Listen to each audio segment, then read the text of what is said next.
Good morning, good people of a great nation. It's a pleasure to welcome you to a fresh edition of Development Focus with Jide on ITV this morning, the 2nd of November 2022. I'll be co-hosting this interview session with my colleague, Hope Brown. Hope, you're welcome. Good morning, and good morning to our viewers this morning. Yeah, so happy new month. I think that's still in order. Yes, In this part of the world, everybody gets to hear or say happy new month. And we are looking forward to happy new year from Yeah, happy new it's month. almost here. It's almost here. The unitary season is here, isn't Yeah. it? We're starting the discussion segment with an interactive with you can see I'm very lucky to have some beautiful ladies here, but only one of them is my guest, and that's Kelechi. Kelechi, you're welcome. How are Thank you? you. Yeah. I'm very well. So tell us a bit about yourself and your organization. Okay, the Executive Director, Good Governance Awareness Initiative, is an organization that envisions a society in Nigeria where the citizen are holding their leaders accountable, where the government is also accountable to her citizens and also make sure that they are transparent and accountable. Okay, that's good to know. So, we met recently at an INEC event. You had Professor Mahmoud Yakubu giving us update about preparation for 2023. What do you make of INEC's preparation generally? Well, it's a good thing that the INEC called the CSOs to interact with us. Nigeria is a very great country and a democratic country. And you can agree with me that electoral system or election is integral to any democracy. So election in Nigeria is a very great event, and the upcoming one, 2023, is one that even the international organization is going to look forward to see how Nigerians are going to turn out and vote. And you can talk about having an election that is free and fair and also credible without talking about vote buying, because in Nigeria now vote buying is something that is a very big problem in our electoral system. So vote buying is something that we have to tackle head on and know how we can come about it. So the INEC chairman inviting us is a very good thing, so that at the end of the day we discuss modalities, how things can be done right. Okay, so I have a question about forms of vote buying, because sometimes you don't just have the direct form of vote buying. So can you just tell us some of other forms of vote buying, like maybe the indirect way that people can use to induce voters to vote for politicians? Yes, indirect form is poverty, because these politicians, they have made Nigerians to be poor. They have impoverished the society. So this is another form of vote buying, because when the society, is they don't have the basic amenities, when things are not being done the right way, when the citizen of the country can't even be sure of a 3 square meal in a day, or some of them can't even boast of having 10,000 naira in a month. So you find out that when you are being given the opportunity to maybe for 5,000 naira, you find out that it's very easy for them to sell their votes. So another form of vote buying is impoverishing the society, which today we know that our economy is so poor, is going down every day. Okay, before we actually take a deep dive into the phenomenon of vote buying, which is the core of what we are supposed to interact with you, let's look generally at the preparations of different stakeholders for 2023 general elections. So INEC is telling us, give us an update on the continual voter registration, that we are going to have like 93 million voters for 2023. INEC is telling us about the concerns they have about the campaigns, the violence, and then the political intolerance. So what do you make of this? Let's look at different stakeholders. We have civil society, we have the electorate, we have the security agencies, we have the political parties and contestants, we have even the media. You know, all of us playing different roles in the preparation for 2023 elections. So if we can just take some time to look at what does each of us bring to the table, because it's been established that INEC alone cannot guarantee free, fair, credible and inclusive election. So let's look at the role. For instance, from civil society, what do you think should be our role in 2023 elections? Okay, the role of civil society is a very important one. The civil society, apart from observing elections, they have a role to make sure that before the elections, there is enough sensitization. You know, leaving it in the hands of only INEC alone will not do us any good. But when we unite, come together as a civil society organization to campaign for a free and fair election through telling the citizens, you don't have to sell your votes. When you sell your votes, you cannot demand for a credible leader to be there. You are very sure that anybody that is going to be there is going to enrich his or herself, so that you will come back to the following campaign and also buy your vote. So the CSOs have that responsibility to make sure you continue sensitizing the citizen. You can't stop it. It can't be enough in all the local governments, in the rural areas. Make sure we continue sensitizing them, letting them know the importance to come out and vote, especially after this new Electoral Act of 2022.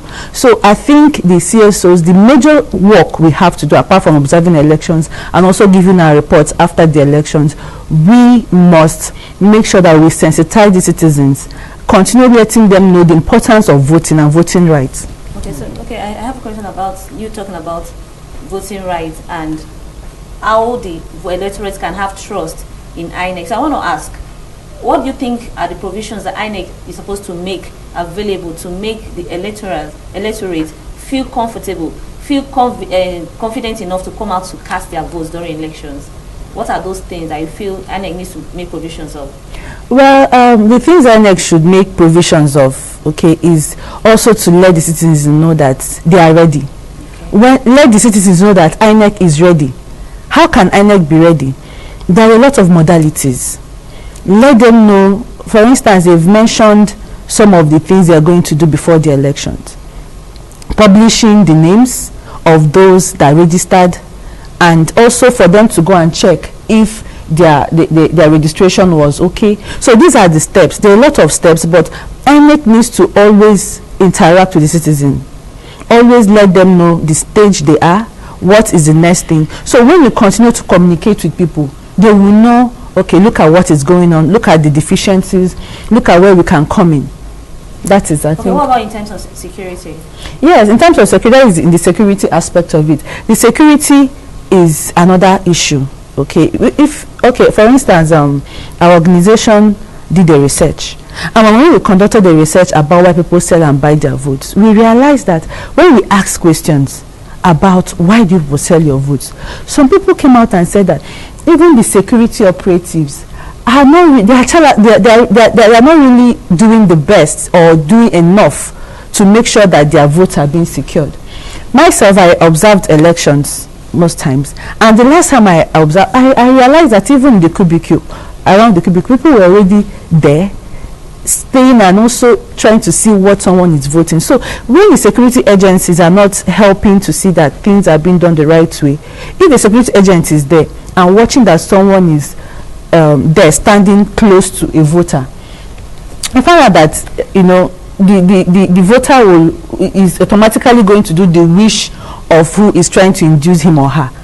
Okay, again, before we drill down to the issue of vote buying, let's look. INEC have published the total number of the total number of registered voters, which they put at 93 million. And sometimes this month, the commission assured us last Thursday when we met, where you and I met, that in the course of this month, people will be asked to come and collect their PVC. A couple of days ago, I learned the Lagos State INEC is saying that there are so many uncollected permanent voters card. How do we ensure that, if I'm sure you have a debit card, if you want to collect your debit card from the bank, you pay maybe 1,050 naira. If you want to collect your driving license, you pay to get a driving license. If you want to own an international passport, you pay.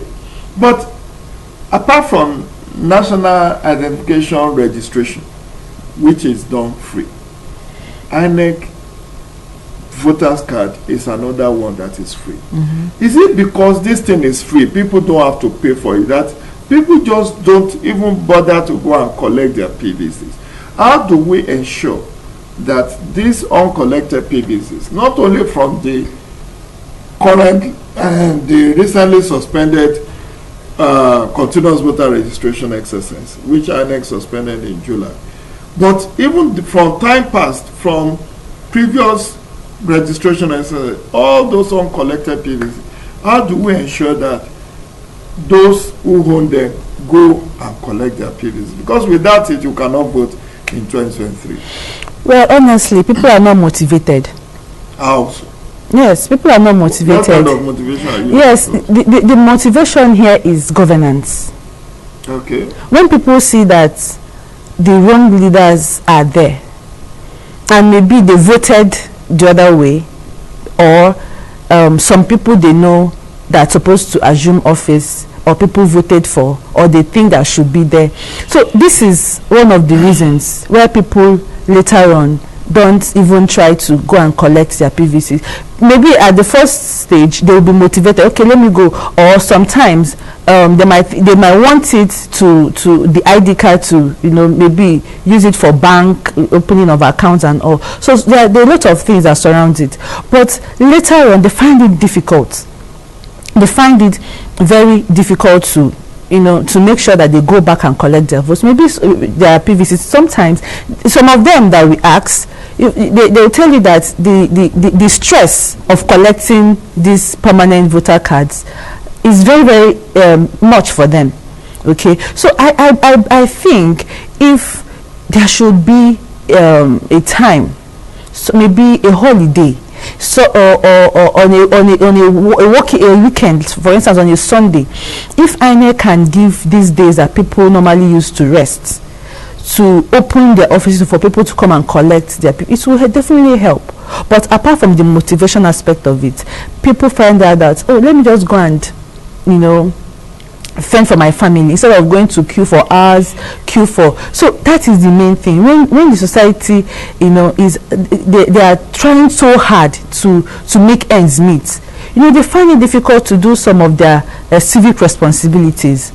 So as civil society organization, as a leader in that regard, how do you intend to encourage citizens to, because you can't continue to agonize about bad governance, things are not moving, there is hardship, there is high cost of feeding and all of that, and then you have opportunity to change those bad leaders or bring in new set of leaders, and you don't seize that initiative.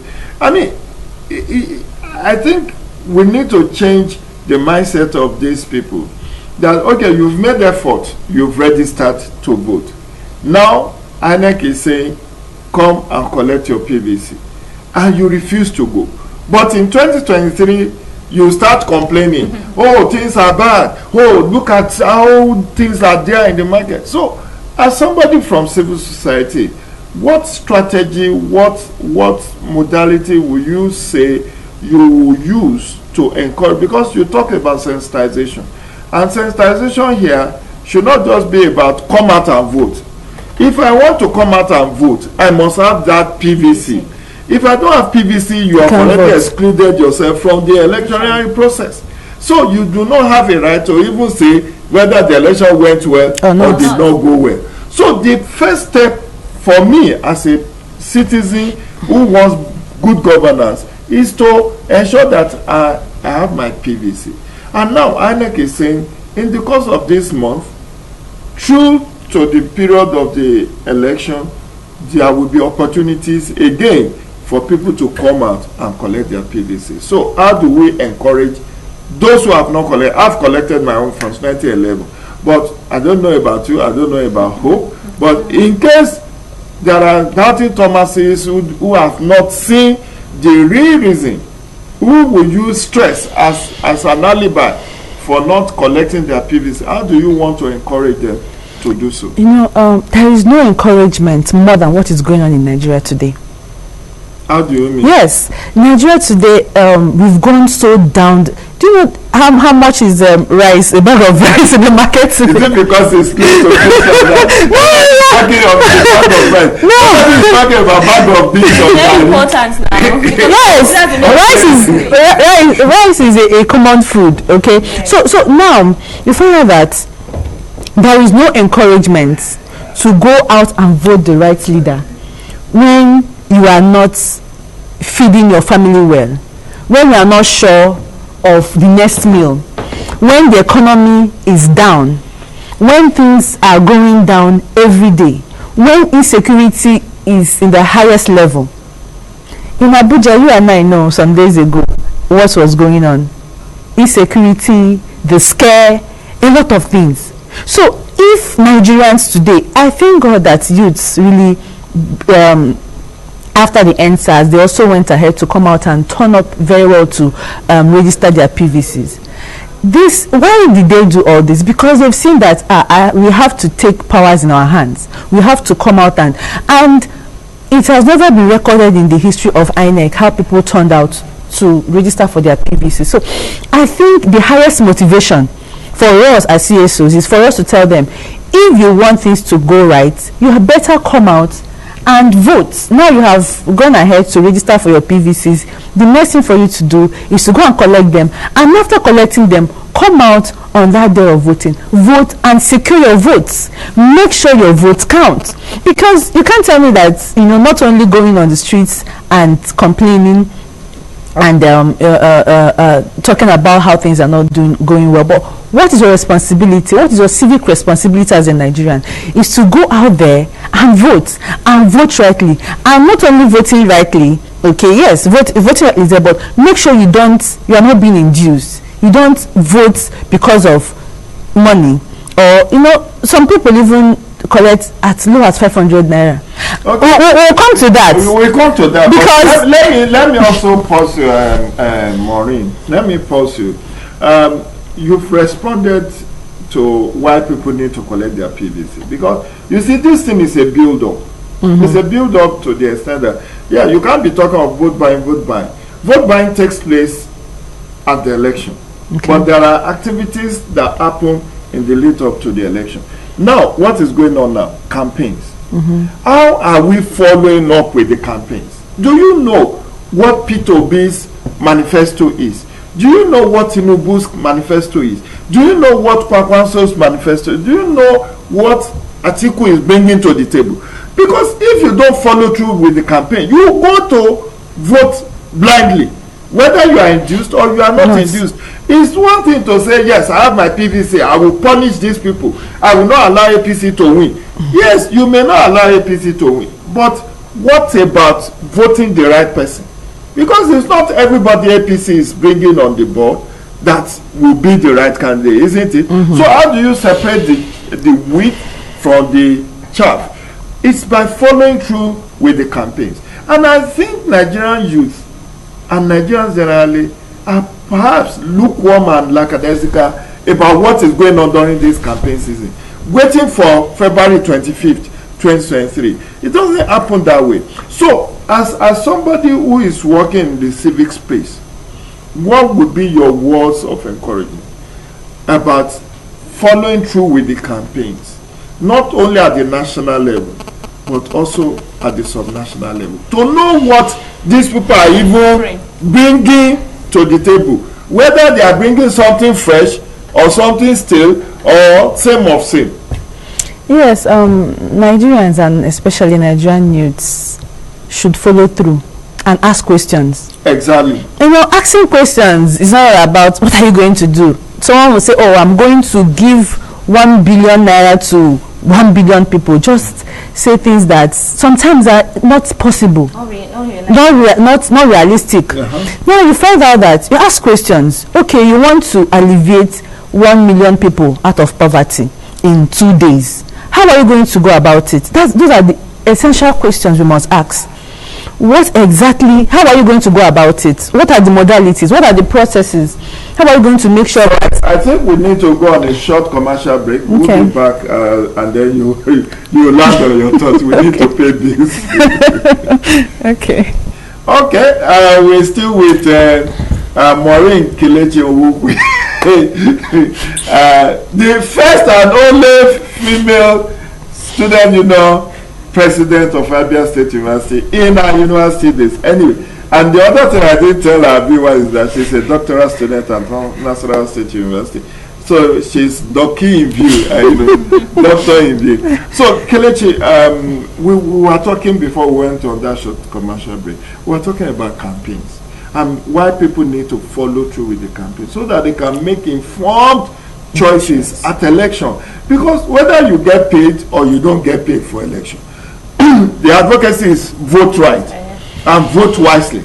I've seen your campaign banner where you encouraging people to vote wisely and don't say your vote. But yes, those are good. But if you don't know what each of these candidates are bringing to the table, how will you be able to make that choice, informed choice, and making it the right choice?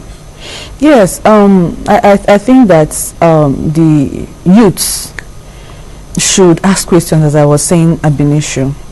They should make sure that they ask questions. Town hall meetings is the best avenue for these youths to interact with these people. This is the time you can't shy away from the responsibilities of a citizen. Every citizen, you have a responsibility. I'm here today, talking about governance, talking about let things be better, let things be all right for Nigeria. So what are you doing as a youth? What are you doing as a citizen? Somebody actually said the office of the citizen is the biggest office. It's the biggest office. It's a decision. Because it's the people. Yes. If I vote for you, you are representing me in government. Do you know that some citizens don't even know that they can recall a representative, recall an office holder? You have a lot of right and strength. That should be part of your work, Yes, we are so okay. Maybe I don't want to dive into that, but we are even in the youth aspect. NYSC recently, we collaborated with NYSC and we trained over 300 youths. And we started on civic responsibility, on leadership and governance, because these youths, they are, we always hear we are the leaders of tomorrow, we are the leaders of tomorrow, and this tomorrow never comes. So tomorrow comes. Exactly. Thank you. Yesterday's today. Yesterday's tomorrow is today. And tomorrow they still tell us tomorrow. So that is the problem here. So let youths know that they have that right, they have that power. Not only the youth, every citizen of Nigeria. Come out. Don't be how will I put it? Don't sit on the fence. Don't sit on the fence. And don't vote because this person is from your region. Don't vote because or religion. Because if you do that, for instance, I know all of us here, we have sometimes we don't even pick our calls. Let us say the truth. Because the call, maybe you don't know the call that is coming in. You find out that it's someone that is begging you for money assistance, sometimes 2,000. Do they beg you to? What? Because people like you who lose well fed, people like us, we can't go for that. What was going to ask you a question? I wanted to relate this question to the points Jide made about encouraging you to go collect their PVC. Okay, what about encouraging people to come out to vote, like discouraging voter apathy? Because we know that is common during election. That we always have that issue that people feel discouraged to come out to vote, to cast their vote because of some reasons, during election time. So what do you say about voter apathy? How can we discourage it so people can have the confidence to come out to vote? Honestly, the 2022 general, Electoral Act solved that. Okay. It solved that. Yes, it solved that because at least you are sure now that your vote is going to count. Are you saying votes have not been counted? Well, it is something that we are still going, if you want, you can talk about, because we know very well then elections were being marred by what do you call it, ballot snatching, violence. So even if you carry the ballot box, go and thumbprint and come out, but now it can't happen. Because you can't even do that. If you do that, at the end of the day, we have seen some cases where INEC had to do what do you call it, a by-election in those places that it happened, supplementary elections. So you find out that presently that is the best thing that the INEC chairman through the present government did for Nigerians. At least now they can be sure. That's what I always tell them. If you think that your votes weren't counting before, now it's going to count. So you have to come out and vote. You don't have any justification not to come out and vote whatsoever. Anyway, it's a long walk. I hope you want to say, is there a rider to that? Because yes, you are reaching out to the youth. What about middle-aged and old people like me? Are we left out of your campaign? Are you saying we don't matter? Of course, I agree with you. From the statistics INEC published, 70% of those who have registered are youth. So, and that is a budge. That means the next generation of leaders will be determined by youth. But we cannot discount that 30% of all these people on the departure long, who also will endure to make sure that they vote. Irrespective. So, how do we leave no one behind?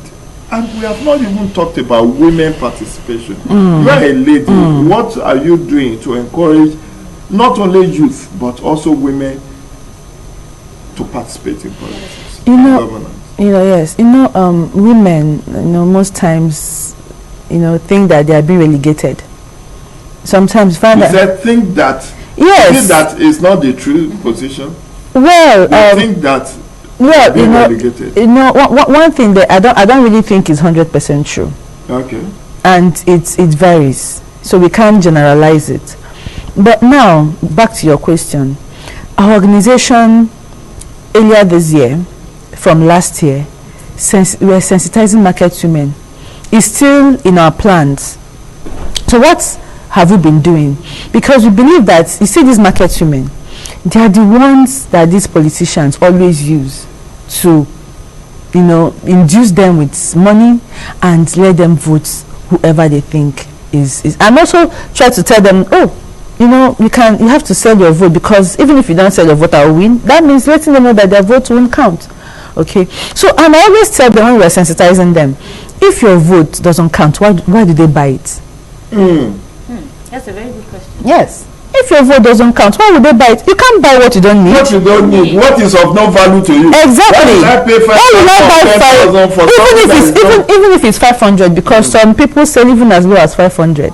And you ask yourself, even if it's okay, for instance, like me, how much can I sell my vote for? Or you as a market woman, even if it's for 4,000 naira, which I know some of them, when I went to their shops, what they have in their shop is not even up to 4,000. I told them that, see, this is exactly what they are doing to you, so that you will have the right or the moral justification to even vote your conscience, because you need that money to feed or put back in your business. So that is the essence. So women, what we are doing in the aspect is, we believe that most women that are, let me say, average, may not really sell their votes, because what can you, but you see these market women, you see these motor park people, they are the people we've been sensitizing. We've gone out with our team, okay, and I want to use the opportunity to thank the team of our organization, because they are always hands-on when it comes to things like this. We went out and we spoke to these women. Do you have funding for all of these your activities? Well, we are still pushing for it. Okay. We are still pushing for it. So if you find out that we have to talk to these women, and they start understanding the value of their votes. They realize that one vote can change the narrative. It can change the society in general. History has it that one vote has made a lot of difference in many democracies, where people lost and people won by Just one vote. Yes. The Osun governorship election of 2018, before the current one, did you know the governor then won with about 537 votes? It's that few. That's small. And that's small.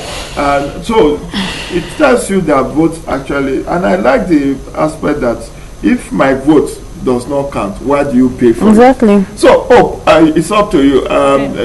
We are looking at different segments of the electoral process. The media, maybe you have a question for on the media and partnership and all of that. Okay, so like most of the time you go to do this vote buying sensitization, you carry the media along because you need to let the media be part of it so we can relate this in different angles and let the public say. Do you carry the media along when you go to do your survey? Okay, and also want to add that when you did your last survey, you mentioned that these women spoke with you, or some persons that you talked about vote buying spoke to you. Can you also mention some of those areas they touched that made them to sell their votes? Okay. Let me start with the last question. We found out that most of these women, they say that they are being forced. Wow. Yes, by these politicians. They have agents. They are being forced to vote. It happens. I think is not. If you go to the rural communities, you find out that things happen. Some of them, they take them. They even take them to the place and make sure that these people that will vote. So that is the thing. That's community voting. Exactly.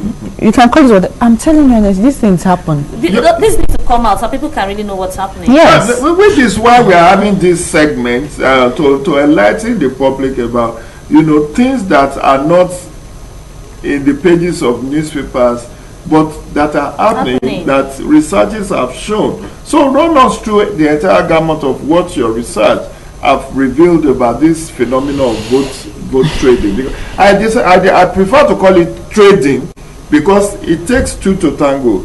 If you want to buy and I'm not selling, there is no trade. There is no trade. But if I am even the one saying, Honorable, my vote is for sale, so come and buy. There is an exchange. There is trading. So because we are on home stretch, run us through exactly what your findings have been, and then you didn't talk about the media, yes. So okay. For the media, let me just try and rush. For the media, in this times we did from the sensitization. These are different projects. Okay. So this sensitization is about sell your vote, sell your future.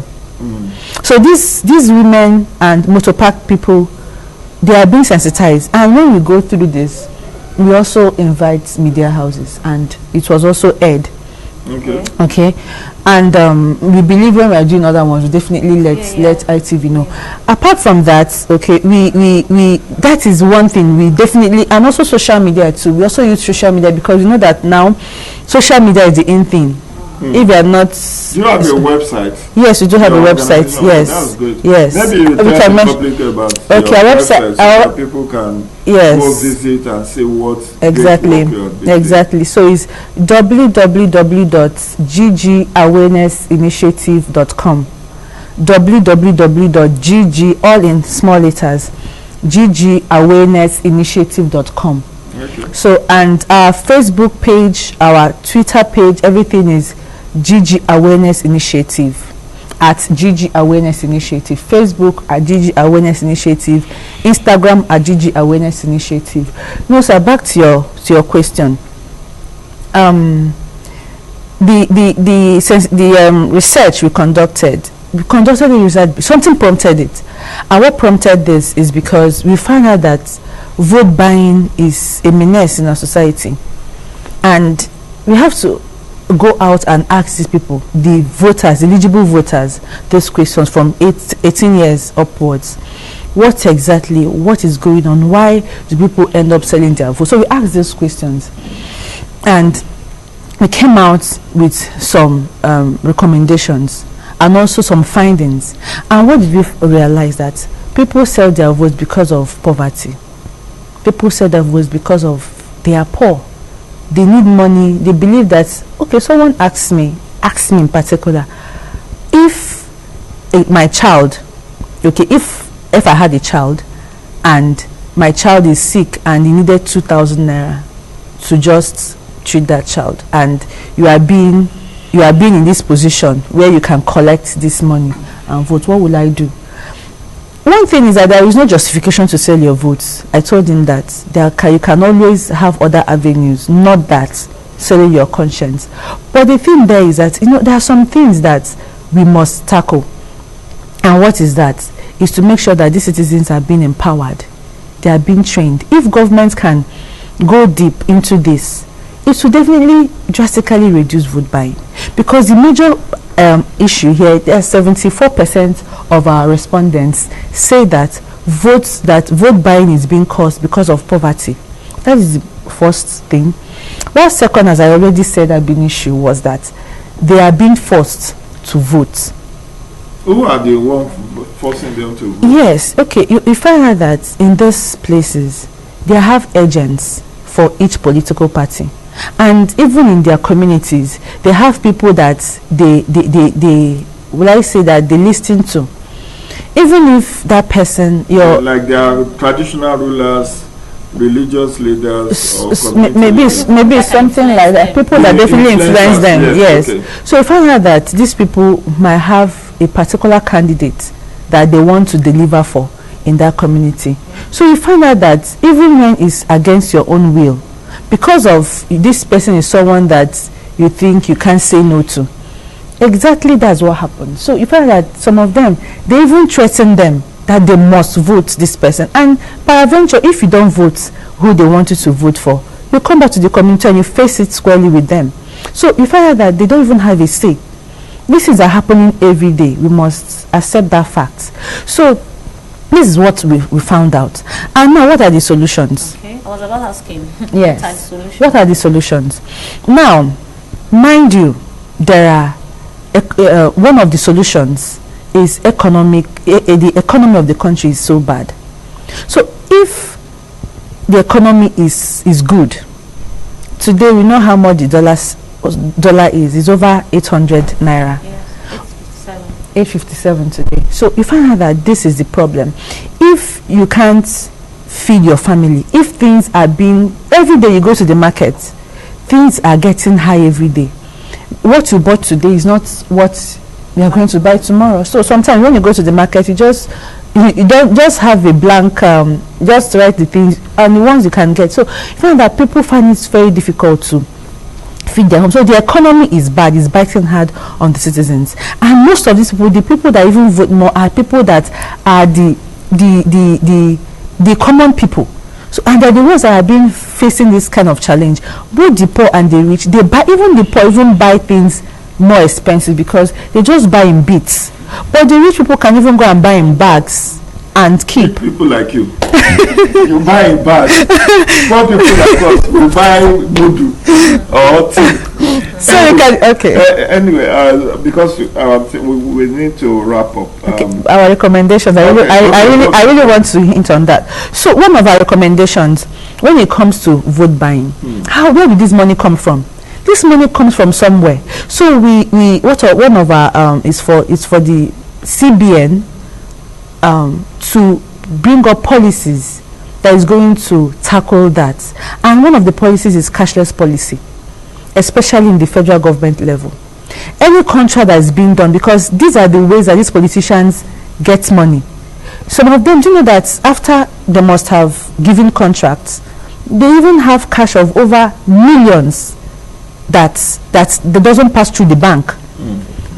That doesn't. In fact, somebody said yesterday at an event that the redesigning of the naira, which has started, and people are supposed to make deposits to withdraw the new naira note from December 15, is targeting, putting those who want to use money in dues. Yes, yeah, exactly. You now have to bring in all of those millions you have started in yes. tank, in underground septic tanks. Some of them store money and is rotten. Yeah, you have to now bring it to the bank to exchange it for, and that way the anti-corruption agencies can track, yes. How many billions of naira notes that you have brought to exchange for the new ones. Exactly. I just think I should talk about the designing of the naira, maybe because you are tasking CBN